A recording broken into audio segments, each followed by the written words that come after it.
इसलिए कि 71वें वर्ष में प्रवेश हो चुका है, और गम इसलिए है कि इस जीवन के 70 वर्ष यूं ही निकलते चले गए। अपने जीवन के लिए क्या कुछ कर पाए या नहीं कर पाए, जितना बना कर किया, लेकिन उसमें भी बीच में मालूम है रूड़ा अटकाने वाले भी तो कोई हुआ करते। अच्छे कार्यों की भूमिका में अशुभ कर्म का उदय जब चलता है तो नाना प्रकार की विघ्न बाधाएं भी सामने आके खड़ी हो जाती है। ठीक कहा गया है, गति 484 लाख बीसे, चिन्ह मूरत मेरा भटका है। हे दीन बंधु करुणा निदान, अविलो न मिटावे खटका है। जब योग मिला शिव साधन का, तब कर्म विघ्न ने हटका है। ये विघ्न हमारे दूर करो, शिव देहु निराकुल गटका है। भक्त भगवान से एक ही प्रार्थना करता है, प्रभु अनादिकाल से 4 गति 84 लाख योनियों में नाना प्रकार से भ्रमण करता हुआ कौन? आप नहीं, मैं नहीं, देव नहीं, नारकी नहीं, त्रियंच और मनुष्य नहीं, ये सब की अपनी अपनी कहानी है। मैंने कहा है कि हमें नाना नानी की कहानी से कोई प्रयोजन नहीं है, हमें अन्य किसी की कहानी से कोई प्रयोजन नहीं है। हमें कहानी सुननी और देखनी है तो अपनी कहानी से संबंध जरूर बनाए रखना है। तो 4 गति 84 लाख योनियों में जहां इस जीव ने जन्म मरण करते हुए 1 भव नहीं, 2 भव नहीं, 10 नहीं, 5 नहीं, 100 नहीं, करोड़ नहीं, अनंत भव बिता दिए। कहीं पुण्य योग की भूमिका में मनुष्य गति का भव मिला, इस भव के अंदर भी बंधुओं और भी कुछ पुण्य योग जागृत हुआ, परिणामों की विरक्ति आई और विरक्ति के दायरे में इस लाइन पर आ गए। लेकिन इस लाइन पर आने के बाद भी बीच चीज में अंतरायी कर्म, बीच चीज में असाधा वेदनीय कर्म अपना उदय में आता है। जो करना चाहते हैं वो नहीं कर पाते हैं। अब लो न मिटा वह खटका है, हे प्रभु अब तक वह खटका मेरा मिट नहीं पाया, क्योंकि संसार का अंत इसी भव से हो जाता तो भी सोचते कि अब मिट जाएगा, लेकिन अभी भी इस पर्याय से, इस क्षेत्र से वह खटका मिटने वाला नहीं। प्रभु से एक ही प्रार्थना की गई, प्रभु अब ऐसी शक्ति, ऐसी भक्ति प्रदान करें कि जिससे ये संसार के रुदन का मार्ग मेरा नष्ट हो जाए। ये खटका जो बीच में आकर के विघ्नों की भूमिका के अंतर्गत किताब खुली रहती है, बैठे हुए होते हैं उसके सामने, आंखें भी खुली हैं, लेकिन फिर भी किताब में क्या लिखा है पढ़ने में असमर्थ हो जाते हैं। बंधुओं, अब इन चर्म चक्षुओं की आवश्यकता नहीं है। चर्म चक्षु तो जिस पर्याय में जाएंगे, पंचेंद्रिय पर्याय मिलेगी तभी कोई आगे रास्ता बढ़ेगी, वहां तो मिलना है। लेकिन प्रभु इन चर्म चक्षुओं से नहीं, केवल ज्ञान रूपी चक्षु मेरे प्राप्त हो जाए, बस यही कामना, यही भावना है। समय बीतता चला जा रहा है, जो बीता उसका पता है, लेकिन आगे उस 70 क्षणों का भी पता नहीं है कि वह क्षण भी हमारे जीवन में निकल पाएंगे या नहीं निकल पाएंगे। तो बंधुओं, हमें अपनी ओर प्रति क्षण, प्रति समय अपनी ओर निहारना है, अपने को देखना है, अपने को विचारना है, अपने परिणामों की श्रृंखला को संभालना और सुधारना है। हमारे परिणामों की श्रृंखला सुंदर से सुंदर बनती चली जाए, क्योंकि कहा गया है कि वंदना करने योग्य कौन होता है भैया? कौन? बंधुओं, हमारा जैन धर्म बड़ा अनेकांतमय है, बड़ा रहस्यमय है। हम कहते हैं हर घट घट में परमात्मा विराजमान है, तो पर घट घट में विराजे हुए परमात्मा को नमस्कार कर लें, वंदना कर लें, लेकिन करते हो कि नहीं करते हो? संसारी बने बैठे हो, भोगों को भोग रहे हो और परमात्मा को नमन कर रहे हो। बंधु मत कह देना माता जी, आगे आने वाली 24वीं में जिन जिन आत्माओं के नाम आगम के पृष्ठों पर आए हुए हैं, वे अभी नरक में वास कर रहे हैं, लेकिन आने वाली 24वीं के रूप से हम उन्हें नमस्कार कर रहे हैं। यह अनेकांत और स्यादवाद की कहानी है, लेकिन कुंद कुंद भगवंत हमें तो वह मार्ग देते हो, कहते हैं असंयम न बंदे, असंयम को बंधना नहीं कर सकते हैं। इसलिए क्या किया उन्होंने?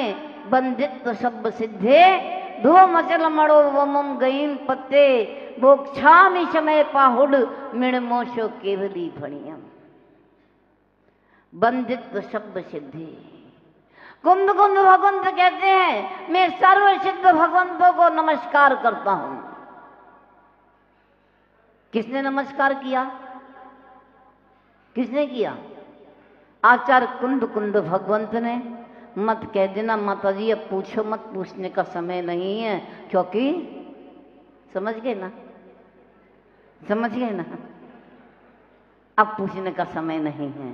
बंधुओं कोई बात नहीं है, नहीं पूछूंगी, आपके प्रश्न मेरे दिमाग में आ जाते हैं, लेकिन कहने का तात्पर्य ये है, कुंद कुंद भगवंत कहते बंदित शब्द सिद्धि में सर्व सिद्ध भगवंतों को वंदना करता हूं, नमस्कार करता हूं, लेकिन कौन से भगवंतों को?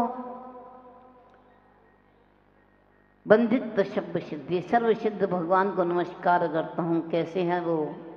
जो ध्रुव गति को प्राप्त हो चुके हैं, अचल गति को प्राप्त हो चुके हैं, ध्रुव मचल मड़ो भोम गईम पति, अनुपम गति को प्राप्त हो चुके हैं। ऐसे समस्त सिद्ध भगवंतों को नमस्कार करता हूं, लेकिन जो अभी उस अवस्था को प्राप्त नहीं हुए, ऐसे सिद्ध भगवंतों की वंदना शमेशार के मंगलाचरण में नहीं की गई। तो आइए हम उस रस का रसास्वादन करें कि हमारी आत्मा भी एक दिन सिद्ध भगवान के सिद्ध परमात्मा की श्रेणी में पहुंचे, और हम भी जब तक नहीं पहुंचे तब तक सिद्ध भगवंतों की वंदना करते रहें, परमात्मा की वंदना करते रहें, आराधना करें, भक्ति करें, पूजा करें, उपासना करें, और एक ही कामना करें, एक ही भावना भाएं कि प्रभु वह कौन सा दिन होगा जिस दिन मैं अपने जीवन को, अपने लक्ष्य को, अपने लक्षित स्थान तक पहुंचा सकूंगा। इन्हीं सद्भावनाओं के साथ आप भी ऐसी भावनाओं को बनाएं और अपने अपने इस मनुष्य जीवन को सार्थक बनाते हुए मनुष्य भव की ये चौराहे की गति पर से हम सिद्धालय की ओर निरंतर बढ़ते चले जाएं। इन्हीं सद्भावनाओं के साथ सभी को मेरा शुभाशीर्वाद। बोलिए महावीर भगवान की। यहाँ बैठ करके बहुत कुछ सुन रहे थे, बहुत अच्छा लगा आपको सुनने में, चेहरे भी मुस्कुराए, हृदय में उल्लास और ह्रास का विषय भी बना, और मैं समझती हूँ कि मानसिकता भी बढ़ाई होगी कि जब हमें ये अच्छा लगता है तो क्यों ना अपने अपने जीवन में, अपने अपने परिवार में, अपने अपने समाज में क्यों ना संगठन रखें। बंधुओं, संगठन रखना अच्छा है, धन का अर्जित करना भी अच्छा है, लेकिन मैं शादवाद के दायरे पर चलूं या नहीं चलूं? आपके चेहरे की प्रसन्नता मुरझाए नहीं, डर लगता है। संगठित रहना अच्छा है, लेकिन उस संगठन से भी कहीं एकांतवास करना अच्छा है।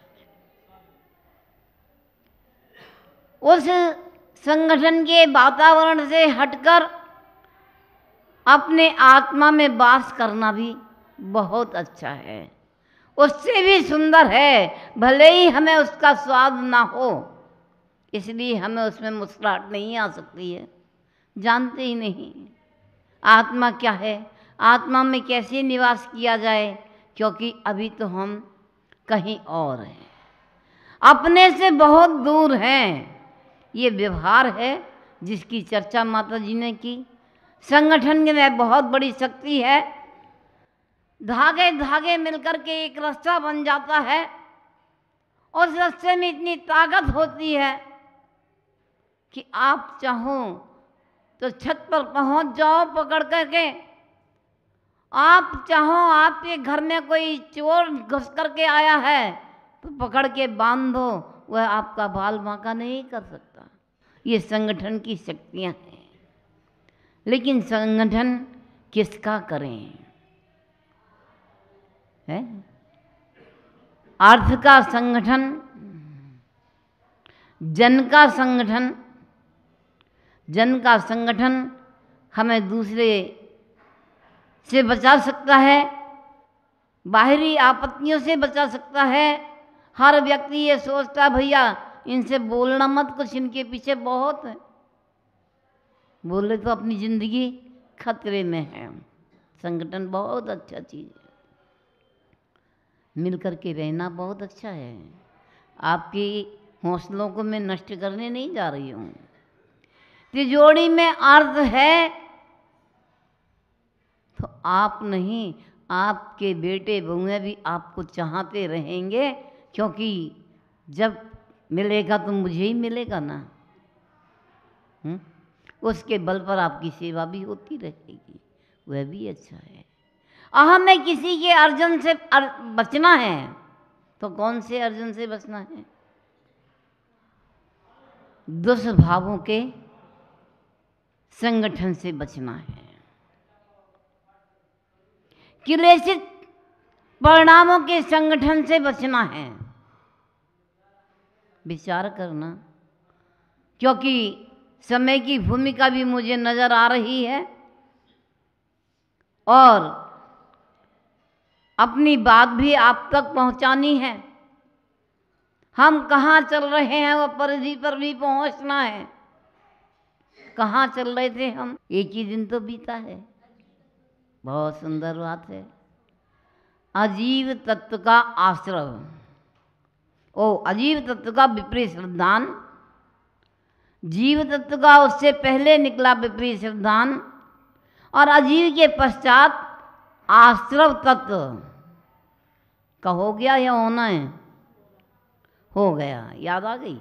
कोई बात नहीं। अब कौन से तत्व की भूल देखनी है हमें? बंध तत्व की।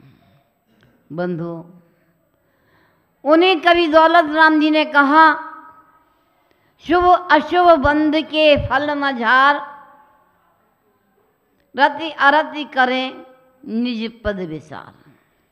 एक लाइन में पूरी बात कह दी। बुद्धिमानों की बुद्धिमानी, संक्षेप में बात करना चाहते हैं। जितने ज़्यादा पढ़े लिखे होते हैं ना, बात थोड़ी करेंगे, सारी बात कर देंगे, ठीक है ना बंधुओं? लेकिन ध्यान रखना, कोई कोई श्रोता संक्षेप रुचि रखने वाले होते हैं, कोई कोई श्रोता विस्तार रुचि रखने वाले होते हैं, और कोई कोई श्रोता मध्यम रुचि वाले होते हैं। माता जी थोड़े से में बता दो, हम तो ज़्यादा नहीं सुनना चाहते हैं। कोई कहते नहीं माता जी इसका खुलासा कर दो, हमारी समझ में कम आता है। कोई कहते हैं माता जी ना अधिक और ना कम, हमारी समझ में भी आ जाए और समय भी ज़्यादा नहीं लगे, क्योंकि घड़ी मालूम है आपको सामने लगा दी। ठीक है ना। अब कौन सी रुचि वालों में चलूं। कभी दौलत राम जी ने एक चर्चा को कह के समाप्त कर दिया कि शुभ अशुभ बंद के फल मजार। शुभ और अशुभ कर्मों का बंध, उसका जो फल है, क्योंकि जब बीज का वपन करते हैं तो फल भी सामने आता ही आता है। बीज नहीं डाले तो फसल नहीं आएगी। तो बीज कौन सा डाला हमने? आश्रव का। आश्रव तत्व को अपनाया था, रागादिक परिणति को अपनाया था, बीज पड़ गया। अब बीज पड़ने पर जब फसल पक कर के आई तो शाता और अशाता, शुभ और अशुभ, ये दो प्रकार के कर्म हमारे जीवन में हमें प्रतिभाषित होने लगे। हर प्राणी की कहानी है, हर प्राणी अपनी अपनी कहानी को सोच सकता है।